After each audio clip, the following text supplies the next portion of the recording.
Rachel Walker, director and actually appearing in the play. It happens. The show goes on. So tell me, how did you get involved?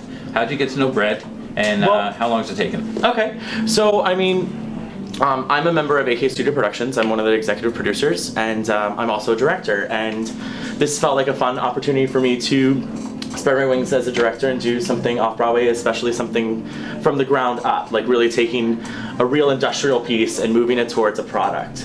And so Janine approached me and said, hey, I have this show, we're interested in developing it into an off-Broadway show, and do you want to direct it? And I said, of course, why not? You don't say no to work. And so I got it, and I took the script, and I definitely came at them with a red pen, and just wanted to like go, okay, well, this is what you've been working on. And a lot of big musicals take a very long time to create, and a lot of musicals you need to have someone that hasn't been attached to it, that isn't like their blood, sweat, and tears have been poured into the show for years and years and years. They need someone that's just going to look at it objectively, and that's what I did.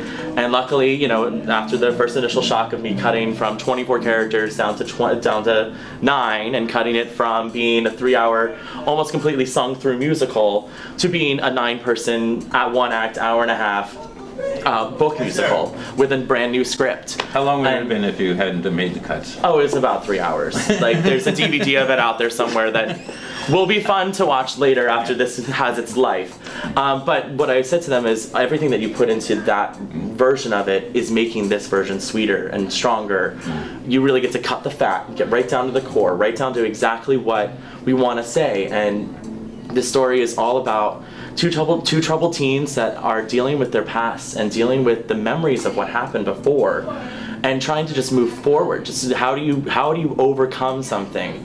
And there's two paths that are presented. There's one of the boys really wants to figure out what he wants and really become something in his life, and the other one really can't get over his past, and he struggles with it through his visions and his lack of being able to really control himself physically. And so it's tough. As Brett said, it is a tough subject. It is you have to handle it very delicately. You have to know that the audience is going to react in a certain way and be delicate to that, but also still let them know what's going on. Having a writer working with you and cutting that much of his material, I would have been a nervous wreck. Oh, I've been very nervous about it. I really have some gall to just come at them and just rip it apart, rip it to shreds. But I didn't. I tore it down. And I didn't tear it. They said, you murdered the children. There used to be actual children in the show, and I went, that's not going to work, especially with the subject matter. Yeah. So it definitely was. I'm young and fresh, and that's what you do when you're young and fresh. That's the energy that's needed. You just have to come in with a breath of fresh air and tell the story. Really tell the story that's going, and make it so you can really understand what's going on.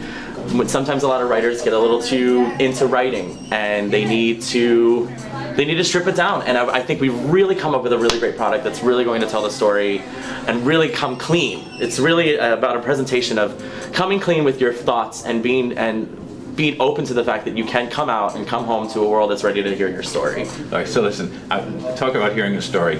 I want you to tell the audience about how, one of the things we love about live theater is it's live, everything changes every night instantaneously, and suddenly you're finding yourself in the show. In the show. So okay. Tell everyone how you became the director, and suddenly what happened, and now you're performing. I'm directing the show. Yeah. I'm directing the show, and then I said, well, I can just cast it. I can cast it with my friends. I went to the University of Cincinnati, the College Conservatory of Music, which is considered one of the #1 programs in the country for musical theater. So a lot of my friends are Broadway stars, and that's just how it goes. So it's like, hey, I'm doing the show.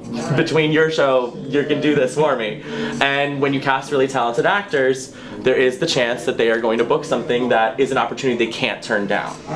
I had an actor that was in the show, who I am now replacing, who is off going to play the lead in Of Mice and Men, which is a great opportunity. It's an amazing opportunity for him, and I'm a talented actor.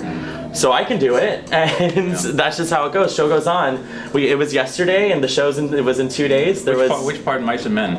He's playing Lenny, Oh, God. which is a great role. That's Yeah. an incredible role for any actor. I mean, I saw it on Broadway, and you look at the people who've gone through that, it's made every one of them a star. Right. I mean, I couldn't be mad at him. I'm like, that's really just Yeah, go and yeah. live that dream. Yeah. And now, now instead of seeing the vision, I'm in the vision. And It wasn't it's- because you killed the children. It wasn't because I killed the children. It wasn't because of that. No, I mean it's been fun, and that's how you have to be, especially when you are an actor. You have to be ready to go at any moment. Well, listen, I love that you took the time out. Everybody can probably hear they're rehearsing in the next room for tomorrow's premiere showcase. So thank you for coming out Of here, course. taking the time with us. Thank you so much for coming, and thank you so much. Good Thank luck, you guys. man. I'm looking Thanks. forward to it. Fantastic. See you tomorrow. Thanks. Thanks.